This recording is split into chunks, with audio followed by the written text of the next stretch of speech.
Today on Women Who Inspire, we're joined by Dineo Lioma, an engineer and entrepreneur who's using artificial intelligence and nanotechnology to revolutionize healthcare in South Africa.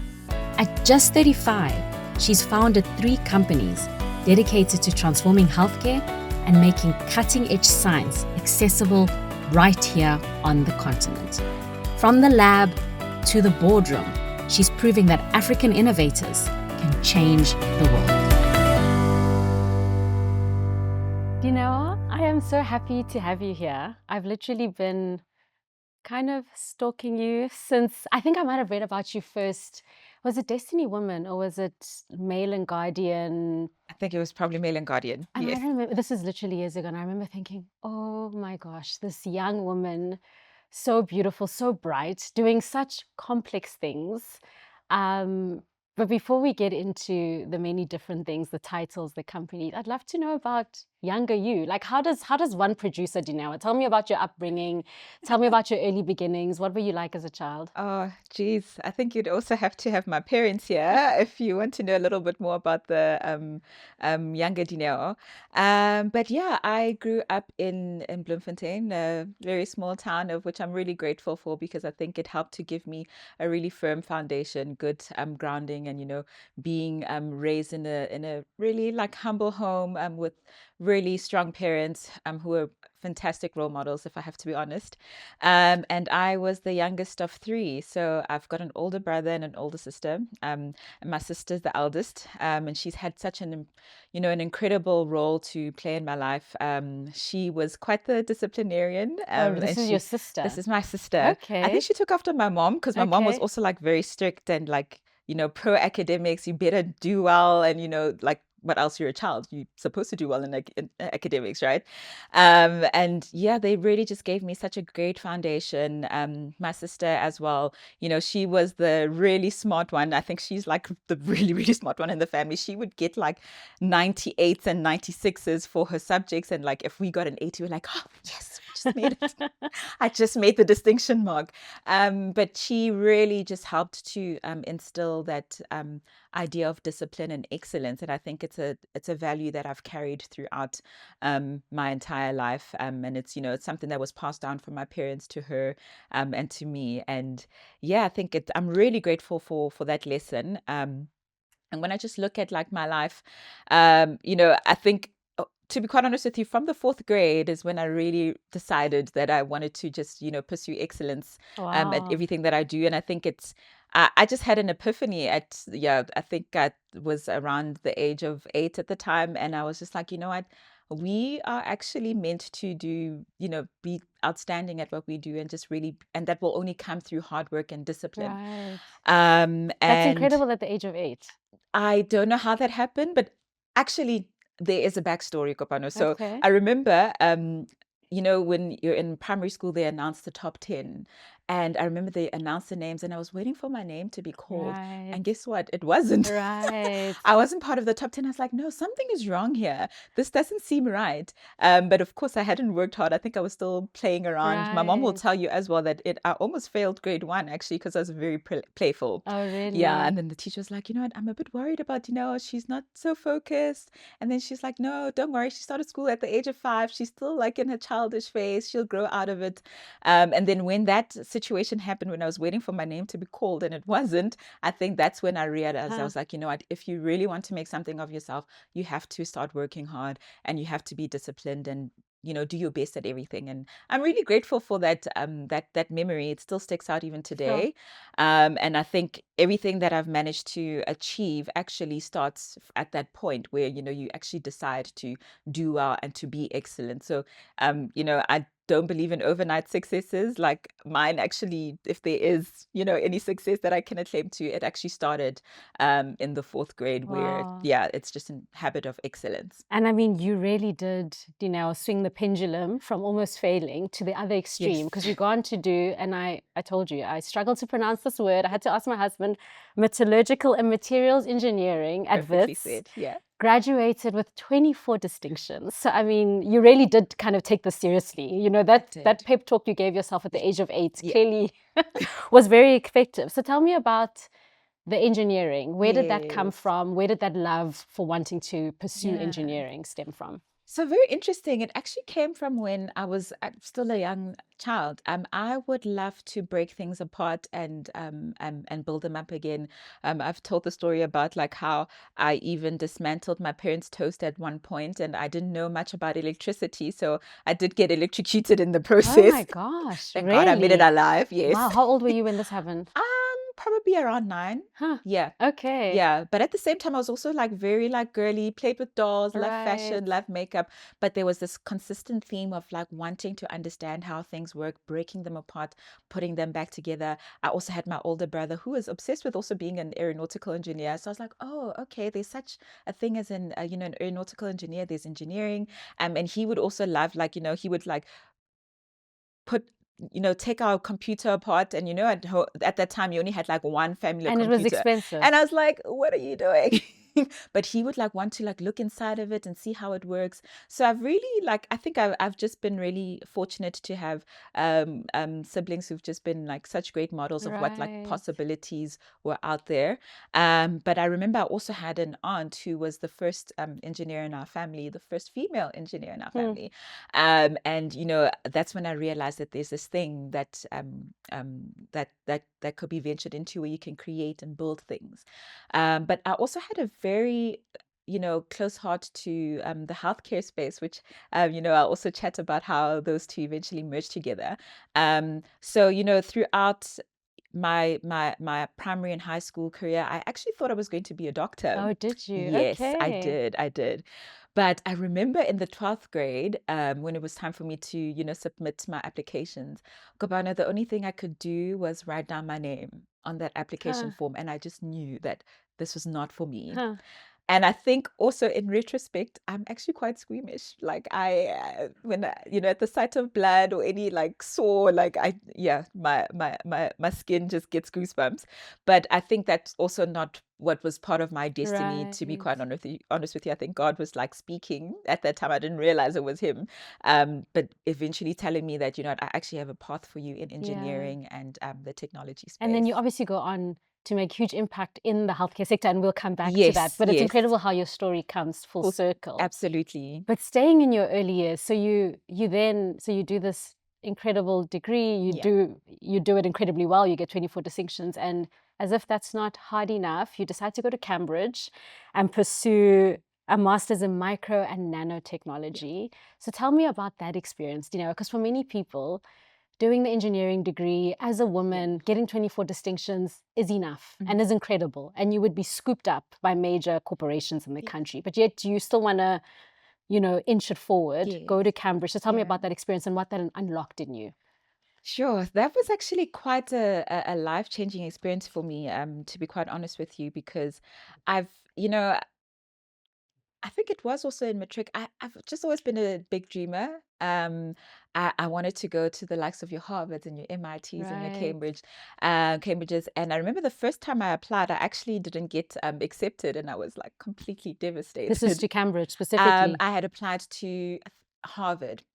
But I think the timing was just not right. And also, I think I wasn't so clear as to what I wanted to study. And these things actually show when you're applying, if you're not Right. really certain what path you want to go. But there was something that was inside of me that said, you know what, this is something I really want to do for myself.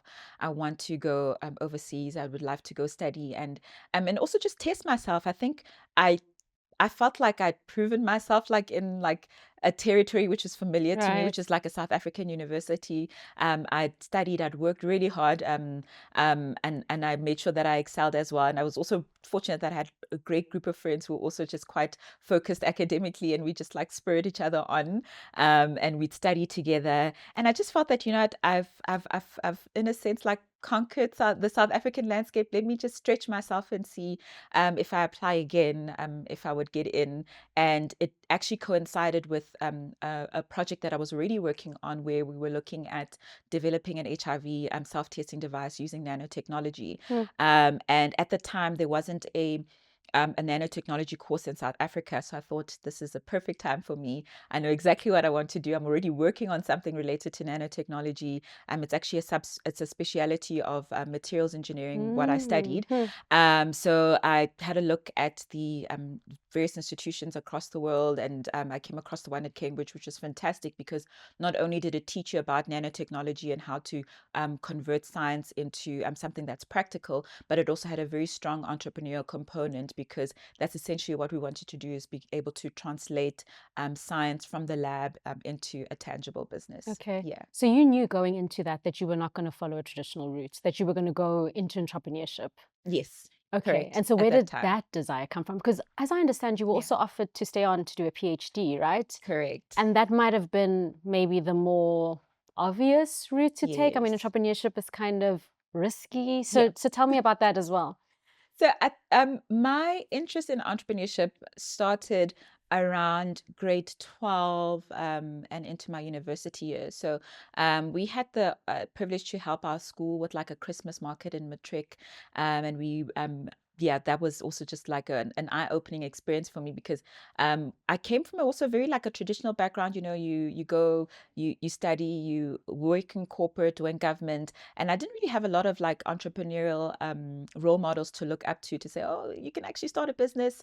You could even set up a shop somewhere or offer a service. It wasn't something that was like within my trail of thought at the time. But through school, we got exposed to entrepreneurship, and that's the time when I actually applied for the Alan Gray Orbis Foundation Scholarship, which is an entrepreneurial scholarship which basically takes young students, trains them how to be entrepreneurial in their thinking, with the hope that they'll start a really impactful business, or even be leaders in corporate and influence that corporate sphere in an entrepreneurial manner.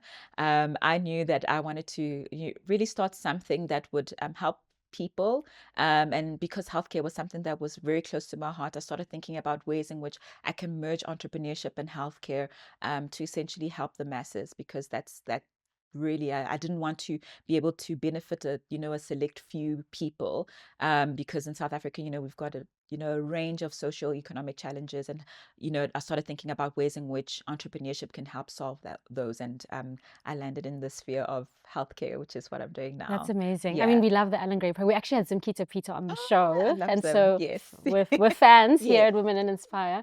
But I mean, just curious, Dineo, Yeah. I'm almost like struggling to catch my breath with all these things you're doing one after another, right? So how did you keep, I mean, this decision for excellence Yeah. started at grade 8. You've Mhm. obviously just been working incredibly hard from a young age, Yeah. right? In high school, I'm sure you Yes. did I was incredibly well. the Yeah. nerdiest of nerds. And then it's varsity, and then it's Yeah. postgrad, and Yeah. then you come home and you Mhm. build not one, but two, but 3 companies. So tell me a little bit about keeping burnout at bay, Yes. pacing yourself. What does that look like behind the scenes? Because I think Yeah. folks can celebrate the successes on paper, but I can Mhm. imagine that is grueling and perhaps can be quite a Yeah. lonely journey. And I Absolutely. think when people start to know you as the exceptional girl, that's something you almost feel you have to maintain, Mhm. right? So tell me a little bit about that time. You are asking very tough questions. Ah, goodness. So I think for me, you're absolutely right. It can be a lonely journey, and a quite strenuous one emotionally as well, because I think like as an entrepreneur, you have to wake up brave every single morning, because number one, you don't know what will face the day, and you don't know what tomorrow holds as well. But you have to be this leader who sees the vision, and who brings people along onto your vision. So you have to keep a steady mind at all times. And there are times when you like literally feel like, this is a lot. You feel like falling apart. And there are times when you also cry, to be very honest with you, where, you feel like it can be a bit too much, the pressure of just, keeping everything going and moving forward. And for me, what really grounds me is my faith in God. And I think outside of that, I wouldn't been able to do the things that I'm doing. I wouldn't have even been able to like fathom as like a girl from Bloemfontein, like applying to want to go to Cambridge, and Right. entering into those spaces. Because to be quite honest with you, if you haven't had someone within your sphere of influence, attain those things, it can get very intimidating. You can look at yourself and say, oh my gosh, here I am, I'm just like this black girl from Bloemfontein who, what do I know about, going overseas, and I'm wanting more for myself. But I think for me, what's really inspired me is just my faith in God, to just know that anything is possible. And he's got my back. And even when things don't seem to be going well, there's that anchor that I can always rely on, that, if all else fails, I've got a God that loves me, and I can still go on. So my faith has played a very pivotal role in just keeping me grounded, but also in shaping my decisions. So you asked me earlier around how I decided to not go for a PhD and, come back to South Africa and pursue entrepreneurship. I remember, at that moment, it's amazing opportunity to be able to, get accepted for a PhD, especially at an institute like Cambridge, have a supervisor, get funding, and etc. And when I prayed about it, God was just like, "This is not the path I have for you." And that Wow. was And that was a very clear yeah. thing you heard and understood? Yes, Wow, yes. Dineo. And then I tried to not listen, and Right. things were just not coming together. And God was just Really? like, "But this is not the path that I have for you." And I think it's those moments that we spend alone, reflecting, praying, where we can really get to hear God's voice and what He has planned for you. And even if it's the answer is surprisingly not what you expected, because you're like, oh my gosh, what an amazing opportunity, of course I'm going to take it. And in retrospect, I'm actually glad I didn't do it, because I wouldn't have been in South Africa at the time when COVID took place. Yes. We wouldn't have the opportunity to work on the COVID test kit, which we'll Yeah. also chat Yeah. more about. But there a lot of other opportunities that opened up as a result of that obedience. So it's not always easy, but we have to trust, that, when God says, like, this is the path that He has for you, that it's better than what you could ever imagine. So Wow. yeah, my faith has really played an important role in just grounding me and just directing the course of my life. Right. And tell me about, there's one thing for you to have that sense of conviction, that, Yeah. gosh, I've got this incredible opportunity, I'm not going to pursue it. But there's Yeah. also the people around you that are your sister. There are people who've invested in the Dineo project. Yes. And so tell me about this decision to say no to a PhD, to Yeah. not go into a safe job, Yeah. secure job, and come home and build things from scratch. Were you Yeah. supported in that decision? Oh gosh, Company, you ask such difficult questions, because now I have to take out, the stories and the archives. So, you're absolutely right. It was very difficult. So I actually have two masters, one from Wits and that I pursued just before I went to Cambridge. Okay. And Of I course remember, you do, Dineo. no, there's a reason why, there's context to this, so as to why I'm sharing this, right? So I remember coming back home from Cambridge, and people had like such high hopes for me. They were like, you can literally do anything. Are you going into management consulting? Are you going to Right. banking? Are you going to Right. research? The world was literally my oyster, and I just knew that I'm coming back home to start something. And it's not going to be easy. It's going to take a lot of hard work and effort, but this is what I needed to do. And I remember I would get like calls from my family, like nuclear and extended family, Right. and be like, Bulalalela. yes, how, Dineo, but you've got two master's degrees, girl, one Right. from Cambridge and Odutuko High. Like, Yes. what's going on? Like, literally, you're sitting at home. Right. Why aren't you doing something? What are you working on? What is this Right. business? Like, Right.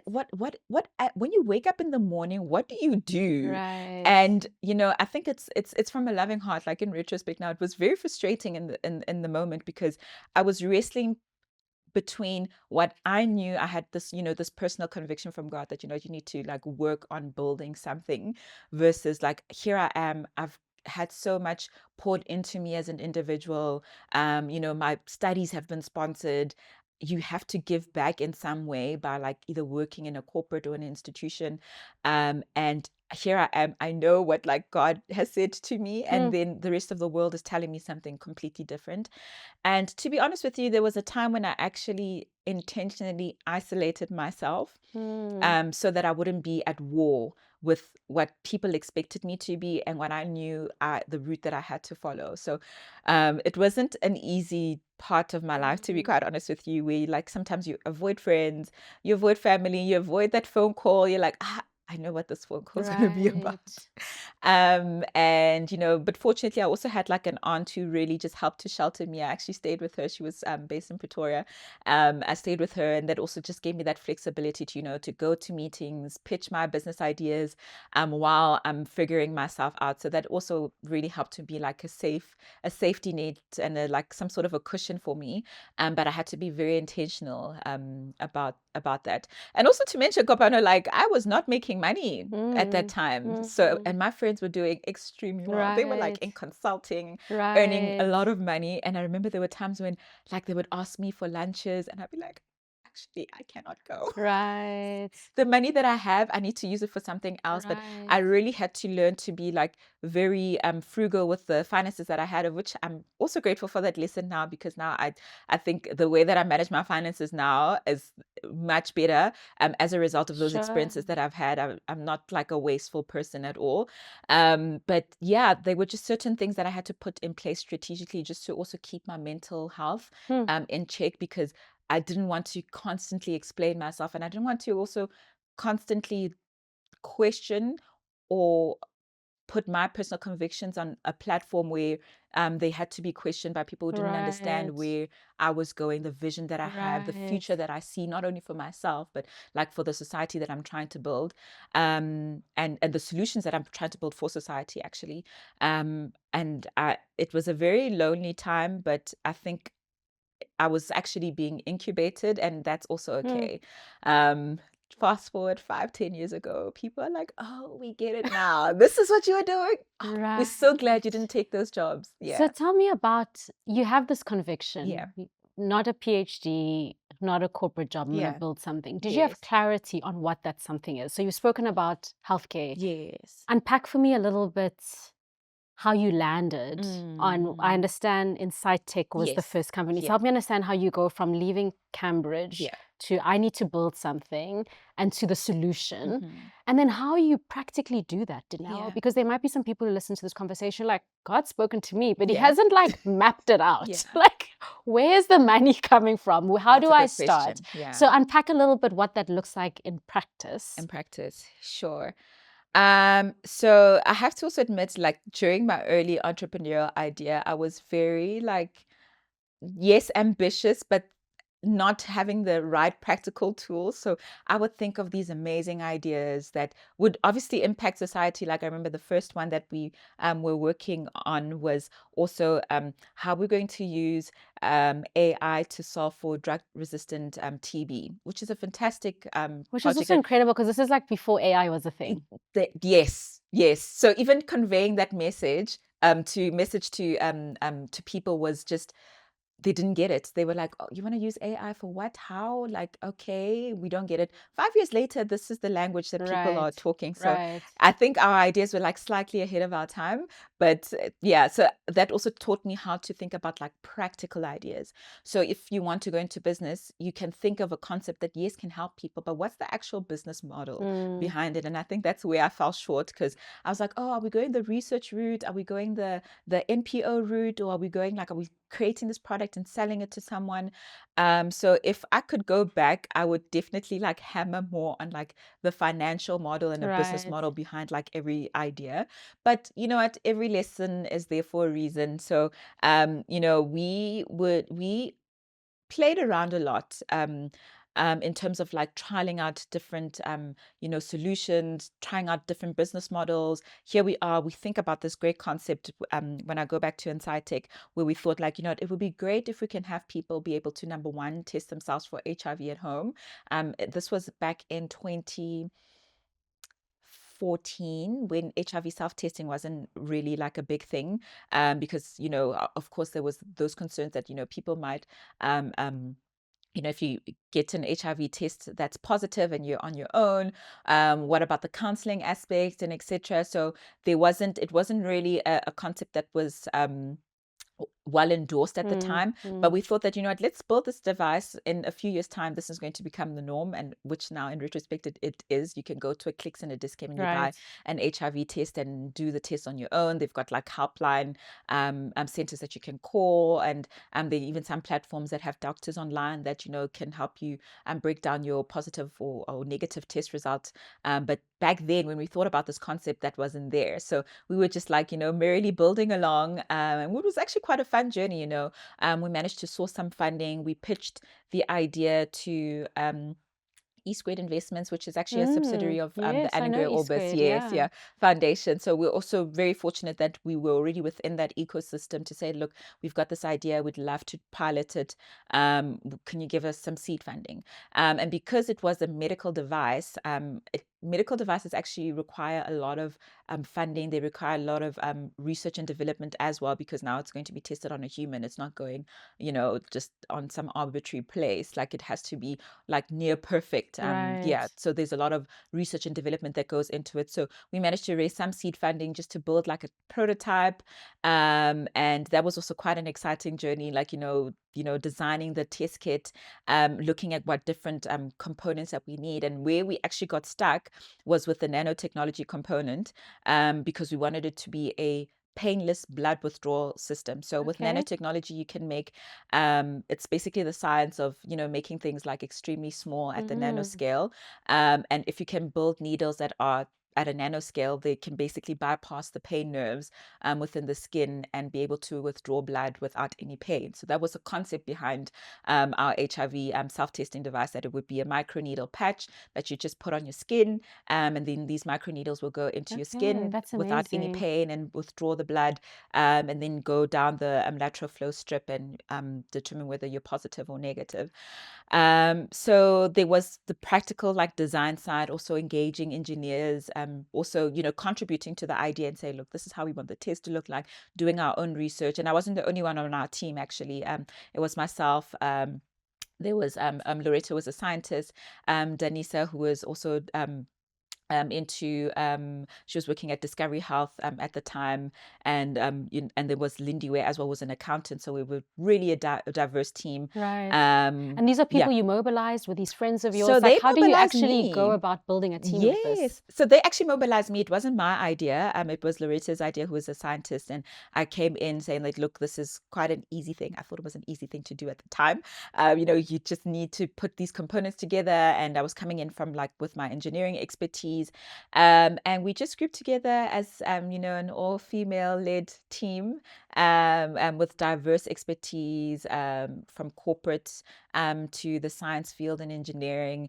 And we started this company and raised funding for that, designed the we actually designed the device together, and then saw what are the components that we need to actually make this thing happen, and also just trying to understand what the regulatory framework would look like once this test kit is ready. What kind of approvals we'd need. So it was meant to be, like, actually quite a long journey, Right. to be able to bring it to market. So I think that's also just a differentiator when you're building things in the healthcare space. Like, just prepare yourself that it will be expensive, and it will also take some time to actually get it to market, because the end users are actual human beings. You have to Right. make sure that what you do design is of a high quality, and is also very accurate in determining the results. You don't want to build a test that says someone is positive yet they're negative. I mean, you No, can imagine 100%. Yeah. the devastating effects of that. So yeah, I think it's an industry where you need to make sure that you do as much research as possible, and you go through all the regulatory requirements that are there. And so that's amazing. So, Dino, curious, because you guys ultimately close that company Hmm. and then you don't stop there. I mean, that could be like, God, what are you saying? Like, you asked me Yeah. to do this thing, and now this thing we've worked on has Yes. ended. Yes. But you don't kind of stay down. You go on to build several Yeah. more companies. So tell me a Yeah. little bit about why it is you decided that Insight Tech needed to come to an end, but how it is you got yourself back up to Yes. start running Yeah. with another venture. Yeah. So with that, again, it's just that, when you're still a young entrepreneur, not really understanding that, there has to be a merger between the technology and the financial model behind it. So, when we were building this test, it was really like amazing. It's completely possible that it could be done.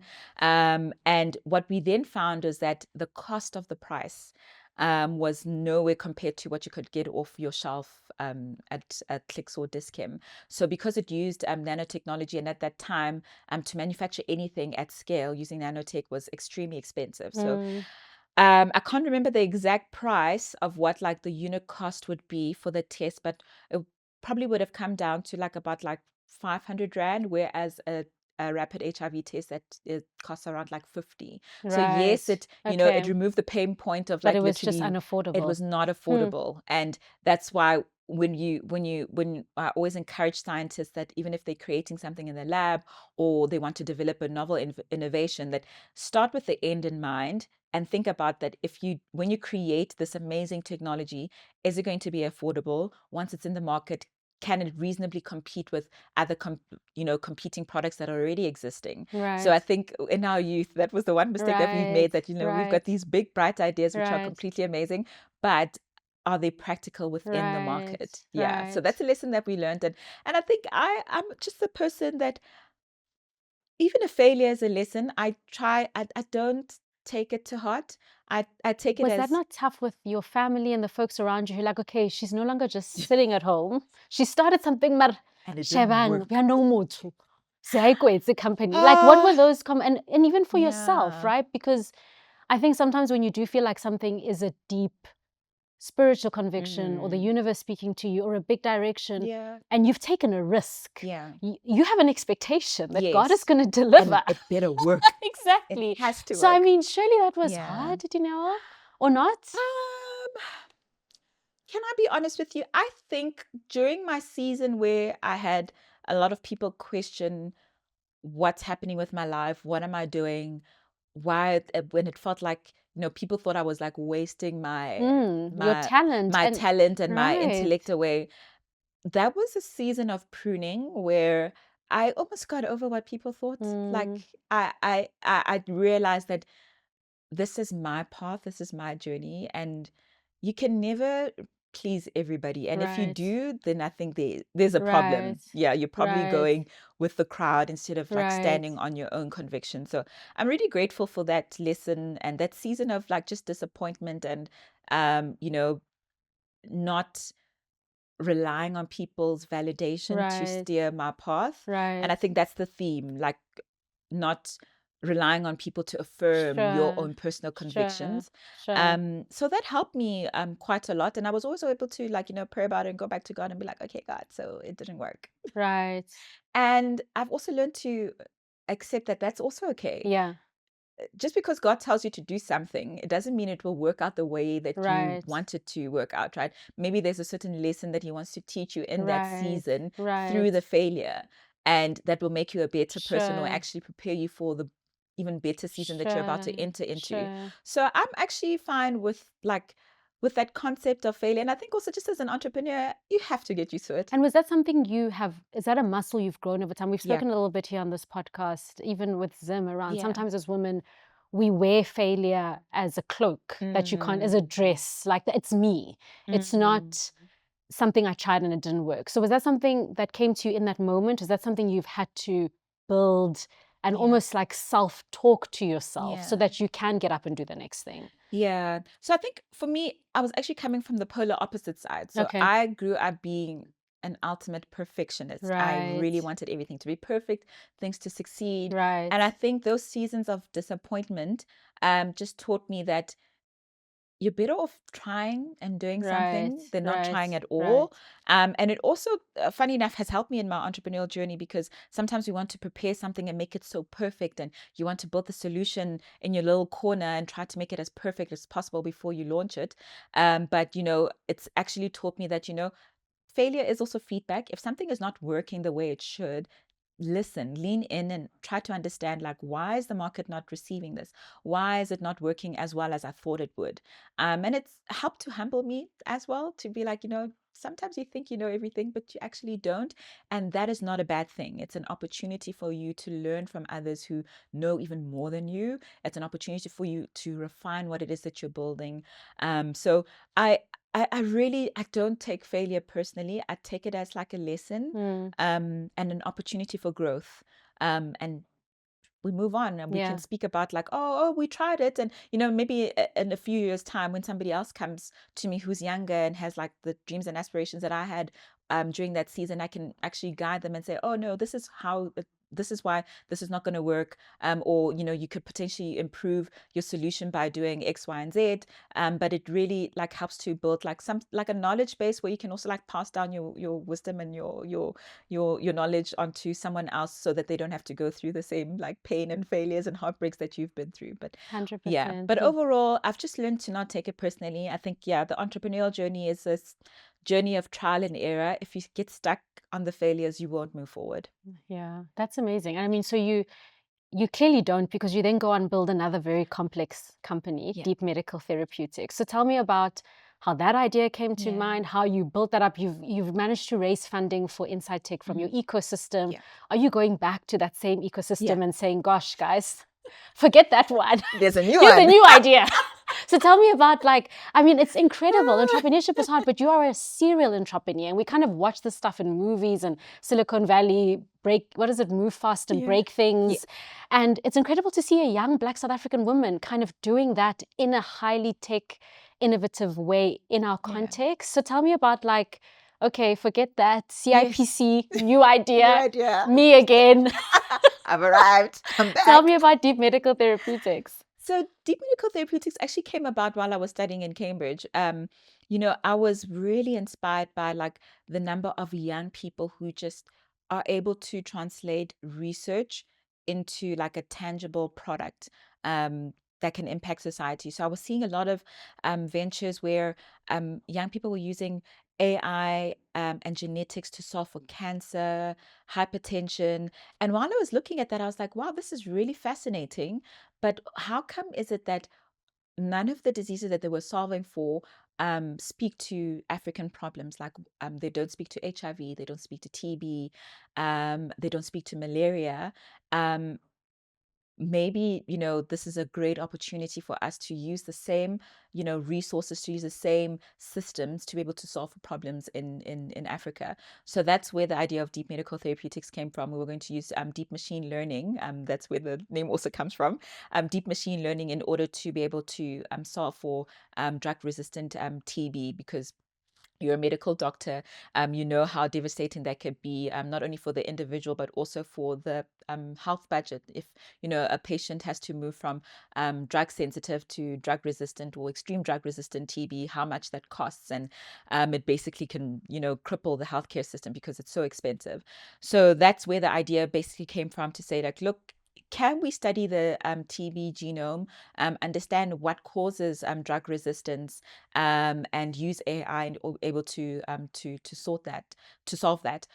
So I remember when I came back to South Africa, that's also what I started working on. I mobilized a team from Stellenbosch University who were working on something similar, but not necessarily with AI. They had like at the time the largest database of sequenced TB genomes that we could use for the system. I also then partnered with IBM at the time to be able to leverage their AI expertise to be able to solve this. So it was a really fun project. But then again, I hit the point where I was funding this project and this business, and I wasn't thinking about a revenue model, and thinking about like, okay, great, we've got these like awesome solutions. And I remember out of that project, we actually designed a mobile app that could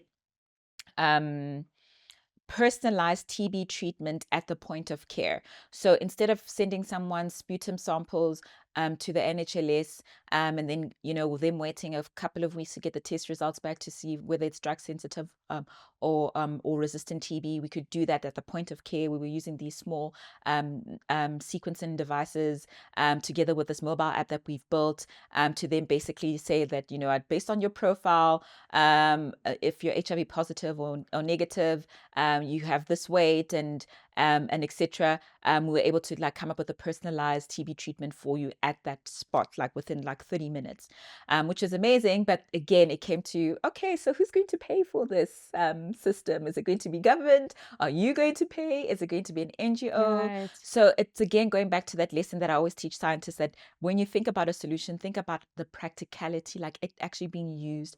There has to be a paying model, and not necessarily to, you know, become a multi-millionaire or billionaire out of, you know, people's diseases, but it has to be a sustainable model, right? You 100%. have to, Yeah. something needs to keep the operation going, even if you like make a net profit of zero, but you know, there has to be some sort of funding that keeps the system going. And so we thought about this brilliant idea where we had hit a snag, was the payment model, to say, okay, are we going to lobby government? Government is quite happy with their system. Are we going to ask, you know, funding from NGOs? So that's actually when we realized that, you know, in our thinking of concepts, we always need to think about commercial models. And, you know, fast forward now, I'm actually happy that the ideology that we were thinking back then is actually what we're able to use now in our current work, where we use, you know, data analytics and the health data that we generate to give like our corporate clients like insights on their members and etc. So, you know, even though the idea that we thought about like 5-10 years ago, I think it was also a bit like early for its age, but it wasn't an issue that we started thinking about it. Now, you know, 5 years down the line, it's something that's practical, that's tangible, that we actually can use, and that actually has a commercial model, because now we've tested and trialed different things and we figure out that this is actually something that works. So is it too early to start? I wouldn't say so. But you can be a bit early for an innovation where you're like slightly ahead of your time and you're thinking that it's not practical in the real world sense. But there's value in starting sooner rather than later, so that when the time does come, you figured out a model and you figured out like how it's actually going to work. And I mean, I can imagine, during this season that you're probably not paying yourself very much. So tell me a little bit around that chapter, Yeah. right? Because there's the hard, I mean, you've also spoken openly about entrepreneurial Yeah. depression. It is a hard journey. There's both the Mm. challenges at the Yeah. beginning, right, of Yes. deciding to choose this path. And even once you've chosen it, it remains a hard path, right? Mm. So it's deep medical therapeutics. You then have the work you're doing in Dogatela. And I'm just curious how you've been able, because I think you're probably reaping the fruits of all of that sacrifice Yes. now. Yes. But for somebody who's in the hard season, Yeah. the winter of your Yes. journey, tell me about how you sustained, how you kept yourself going. It sounds like you've got incredible networks. You're able to Yeah. mobilize a lot of people. So what advice do you have for somebody who's in that season? So I would say definitely be smart about it. There's nothing more challenging than being an entrepreneur and you're like literally worried about like where your next meal is going to come from. Like it's not worth it. Like it's really a stressful period. So be smart. Like if you have an opportunity to um if you have an opportunity to, you know, do part-time work while building your business, that's also fantastic. Or if you have a job and you are disciplined enough to say, look, I'm going to work for the next 5 years, save up X amount so that I buy myself enough time to fund myself for a year, while I'm working on my business full time, that's also a great avenue. Or if you're working part time and you say, look, I'm going to raise funding, which is going to help sustain my like living costs and also living, like don't go and, you know, buy extravagant things during that season. You know, I don't think that's wise, because, you know, it's also about discipline and saying like, look, I'm going to sacrifice, you know, instant gratification for the next year or two while I'm focusing and building on building my dream, and because I know it's going to pay off. So it really comes down to that discipline, financial discipline as well. Um, Another option that you can also explore is to raise funding to be able to sustain yourself, as I mentioned, during that time period.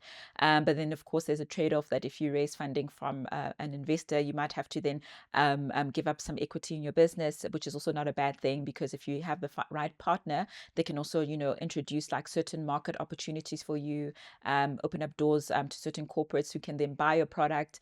So I think you just need to, it's not a journey that you just jump into Mm, without having thought about what the next year or two could look like, mhm. so that when you're in it, you don't struggle and you don't find yourself saying, oh my gosh, this is actually harder than what I Right, thought. right. Because entrepreneurship is harder. than what you think it is. Like Yeah. we have an And things take idea, longer to and they take land. longer. Yeah. And we see the glamorous side of things, like, oh, the awards, the magazine covers, the interviews. But that's like literally the 5% of like the actual hard work that you have to put in every single Sure. day, Sure. and the rejections that you also Right. encounter. You prepare a beautiful presentation and pitching, like, this is it, and they're like, oh, sorry, no, we're not interested, or, oh, you should have come 2 weeks earlier, we just signed on this company that's doing the Right. exact same thing. But you have to be open to that disappointment, and also that hard work and consistency that you have to put into it. So I would say definitely come in with a plan.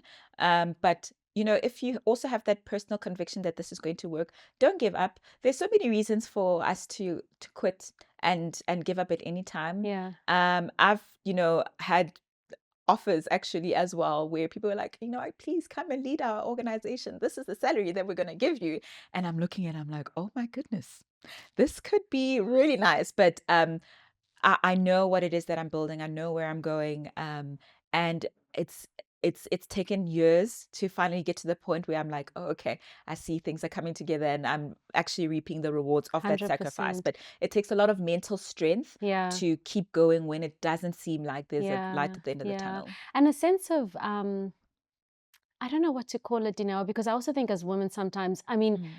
we haven't touched on this, right? But you've trained as an engineer and a scientist, and you're building companies in the health space. And I think sometimes as women, we have this little bit of an imposter syndrome. We want Yeah. to stay in our lane, right? Like Yes. men don't seem to struggle with Yeah. this. We struggle. I need to do a degree first Yeah. before I can even think about doing something Yeah. in this field, Yeah. right? And you don't seem to have struggled with that at all. You are solving healthcare solutions, di palla rena as doctors, but is assisting in this space, and you're doing it brilliantly. You're having impact. You created a PCR diagnostic kit in the height of the pandemic.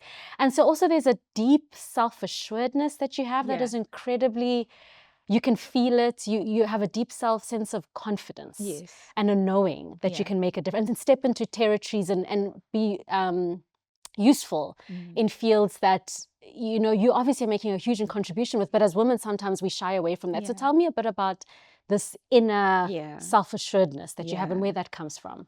Sure. So I would definitely have to attribute it to my faith again. I think as you're speaking, the thing that stands out to me is that verse that says, I can do all things through Christ who strengthens me.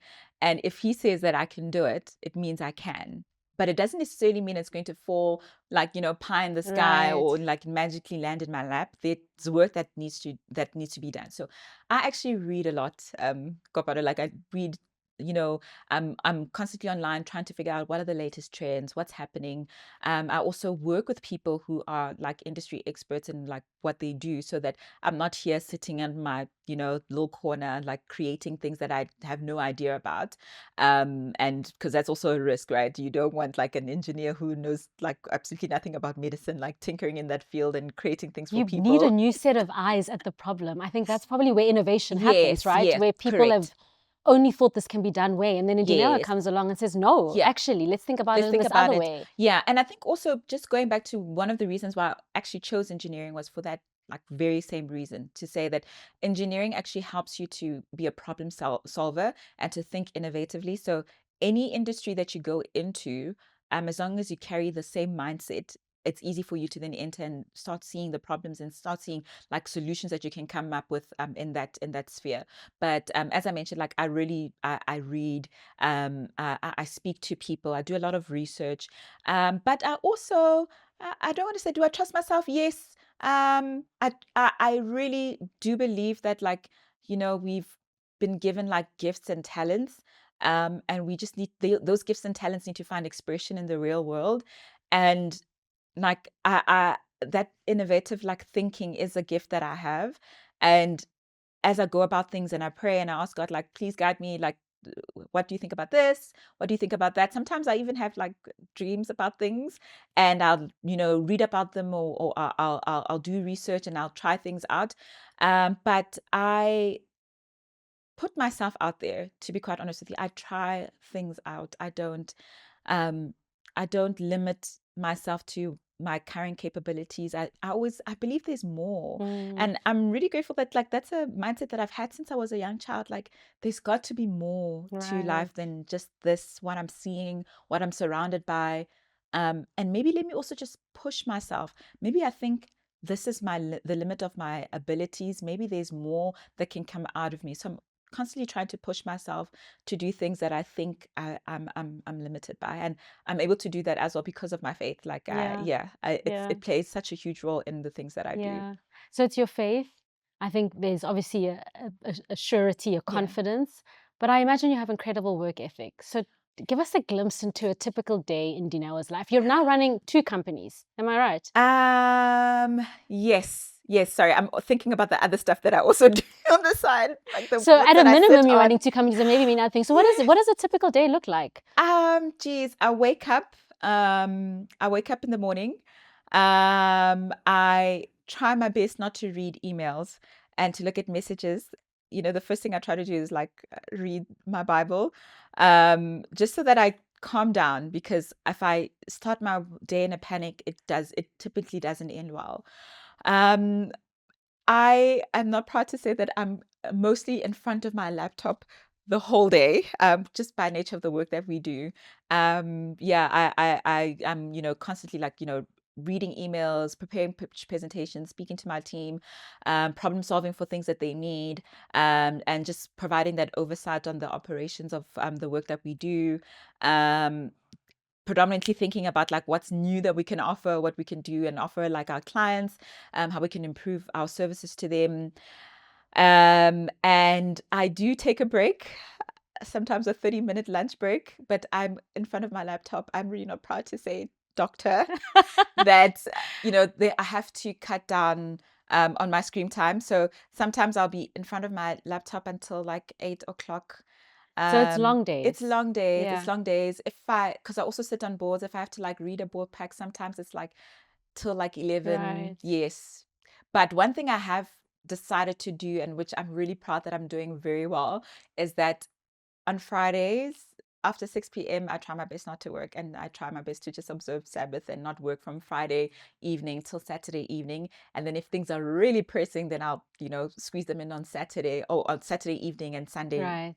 But I really try to cultivate a habit of just rest, because I could see myself like literally burning out, Yeah. because the work never ends, That right? doesn't. Yeah, Yeah. there's always something new to do. There's always something that someone needs, and proposal, or and if you don't discipline yourself to say, this is my time to rest, reflect, and spend time with my family as well. I'm also very fortunate, like now, like I recently got married, so I'm forced to, thank you, Congratulations.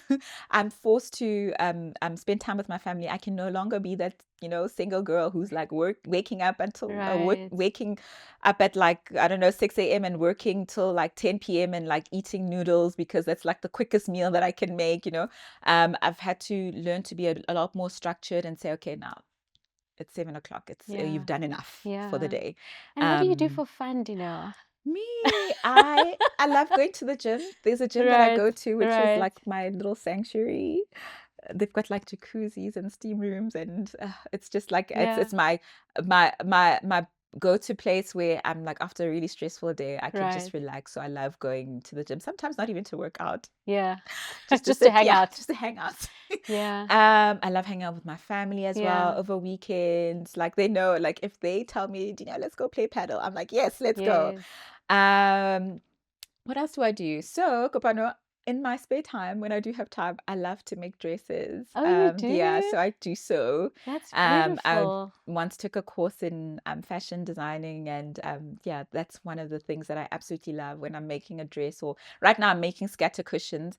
I can completely disappear for hours on end. I'll just play my music, and sit in front of my sewing Yeah. machine, and I will disappear for hours on end. I Yeah. really enjoy it because it's just like my time to Yeah. relax and spend some me time. And then, of course, like praying, finding a really good documentary as well. I'm such a documentary kind of girl. I love documentaries. Yeah, and just finding time to just wind down and not think about work. And I found that that makes me come back stronger when I have those gaps where like I have permission to not think about Yeah. work. By the time I get to it, I've got new ideas that are just buzzing and like, oh, okay, how about we do this? No, this is the reason why that didn't work the first time. Maybe we should amend it and try a different route. So that those windows of periods where I have time where I don't think about work is where I actually get to refuel myself, and I think I come back as a better entrepreneur. Yeah, for sure. Yeah. You were recently featured on the covers of Forbes Africa Women, Yes. and I believe it's the second Forbes cover you've had, which is incredible, Dineo. So there's the public recognition. There's also the Yeah. incredible impact you're having through Dogotela, through deep Yeah. medical therapeutics. But I'm curious for you, what are you most, when you look back on this journey, Hmm. what are you most proud of? Hmm.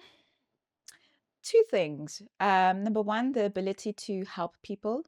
I think, geez, I don't know, maybe you guys as doctors, you get that, like, it must be like such a rewarding feeling to just be able to help someone. Um, whether it's, through your services, because one of the things that we emphasize on is affordability, where we can give someone a really good quality service at an affordable price, and they're like, thank you, I actually wouldn't have been able to afford it through a different avenue. Just being able to help people in that way, that's just such a I feel like I'm in my element. I feel like I'm doing what I'm supposed to do, because in as much as like there's money to be made, the innovations to be created, but I think we're really here to like serve one another as like a human race. We're here to make each other's lives better, rather than just like focusing on self-enrichment. So that's the first thing. The second thing is, when I look back, is just like my resilience. I've had to go through a lot. Some things Mm, I haven't even really, like, we don't even have the time to like share on that. But like, just the amount of resilience that I've had to develop, and the challenges that I've had to encounter to get to this mm, place. I look back and I'm like, wow, thank you. I feel mm. really grateful um, to have gone through those challenges, because it's helped me to be the better person that I am today. Yeah, yeah. And we are grateful that you have Dineo, because you are such an inspiration for so many others out there who have big dreams but struggle to imagine how they can bring that to reality. So, for a young person maybe sitting in a university lab or doing a postdoc Yeah. somewhere who's got big ideas, what advice would you have for them? I would advise, think big, blue skies, but also think practically. If you want to go into entrepreneurship, have a plan. Have a plan, a financial plan as well. And as I mentioned, there are different avenues in which you can think about that. But think about something that's just outside your like wildest imagination, because the fact that you've thought about it means that it is actually a reality. You can make it a reality. Um, I would also suggest, like, read a lot, do your research, speak to people who are experts in the field that you're going into. There's so much to be learned, and that's like also a major shortcut. There's certain lessons that you really don't need to learn on your own. There's Right. somebody who can just give you advice and say, look, I've tried that, or I'm an industry expert. This is what typically works in this context. But definitely, I would say, speak to people, and also just surround yourself with the right community, people who will fuel your dreams, but also give you practical, like realistic advice. You don't want people who are just going to, like, sell you a dream and then you end up in a ditch. But people who are incredibly positive, who share the same worldview as you, who don't have limiting beliefs as well, and be intentional about crafting that network around you. And lastly, faith. Mm, Yeah, faith yeah. is just, when everything else falls apart, when the Right. financial plan falls apart, the Right. network falls apart, the Right. ideas that fall apart, the one common anchor is your faith. Yeah. And for a young person, a young woman who's a little bit further along, so not the student who's dreaming, but the entrepreneur Mhm. that's just got it started, you've had incredible longevity, Dineo. We hear and read about a lot of young Yeah. people who jump onto the scene with a bright idea, and a couple of years Mhm. later, we don't see them anymore. But you've been around for a minute, you've been building. So, what is your advice for longevity in this space? Be teachable. I think be humble enough to have a teachable spirit. I think a lot of the challenges that we encounter um, are linked to pride, that, we can't be wrong, we can't fail. What are people going to think of me if I look like a fool, if I fail? And that's all centered around like a sense of ego. that doesn't serve you. So just have a humble heart, be open to failure, be open to feedback, but also be open to, receiving compliments when people say, wow, you're doing such a great job, and actually believing that, because those are the kind of messages that are also going to help spur you on when things get difficult. But I think just being quite like a malleable person who's humble and open to correction, open to being teachable, that goes a very long way, because you can always look back on your journey and say, oh, okay, I encountered this setback, but this is what this season was meant to teach me for the next thing that I'm working on. And I think it's that kind of mindset that also helps to just build resilience. Yeah. Do you know, you're still so young. You're only 35 and you've got so much wisdom. So curious, what's Yeah. next for you? What scares you? What is a goal? You've achieved so much. I mean, I would Yeah. even struggle to conceptualize what might be scary for you, but I imagine there must be, because you're incredibly young and there's so much more impact that you can have. So curious, when you look forward, what is that thing that you're like, oh, I don't know if I'm like, that's a scary, Lord, not Not now. now. So what does that look like for you? What Oh, is next for you? Because you've done so much and you've done it yeah, all so brilliantly and you are having so much impact. sure. So curious, what's next? That is a tough one. I think you're now forcing me to like verbalize it, so now it actually comes into reality. But I've just got like a vision of building like a global system, like um that goes just beyond South Africa.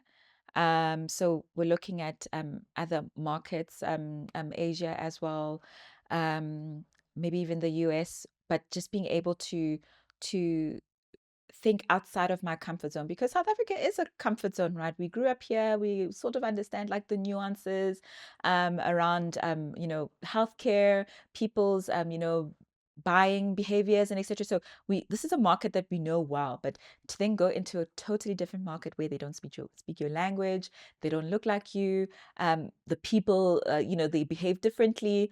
I think that uh, does get intimidating.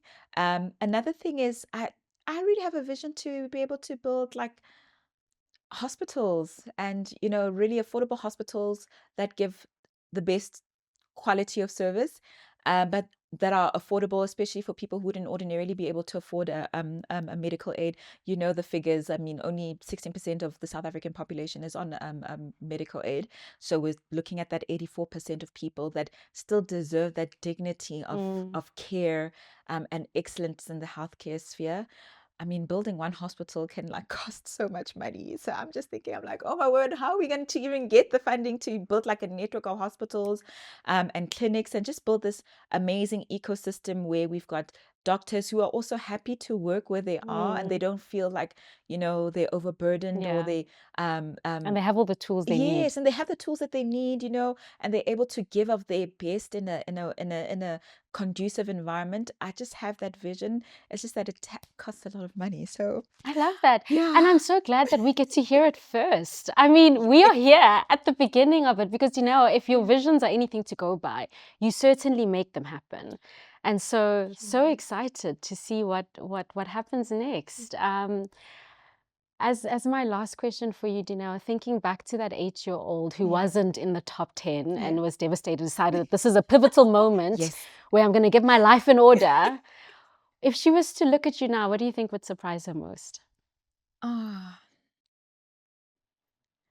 geez, how brave she is. I'm sorry.